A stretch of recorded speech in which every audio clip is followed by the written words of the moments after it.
सातारा जिल्ह्यामध्ये आपण अभय प्रकल्पाखाली आपल्या सातारा जिल्ह्यातले जे ऑटो चालक आहेत यांना त्यांचे जे स्टिकर्स आहे QR कोडचे ते आज या ठिकाणी आपण देतोय। आज त्यांच्या ऑटो रिक्षावर हे सगळे स्टिकर्स आपण लावून त्यांना इथून आपण मार्गस्थ करतो।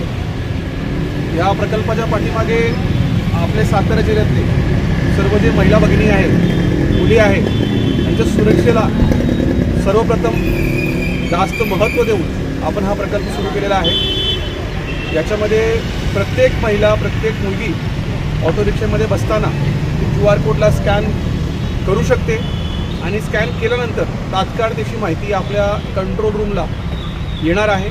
112ला आपण ही जी हा संपूर्ण प्रकल्प आहे त्याला इंटिग्रेट केलेला आहे। त्यामुळे SOS आल्यावर तात्काळ नजीकच्या पोलीस स्टेशनच्या ज्या गाड्या आहेत त्या ठिकाणी जाऊन त्या महिलेला मदत देणार आहे आणि त्याच्या सुरक्षेमध्ये एक मोठा पाऊल आपण या ठिकाणी उचललेला आहे।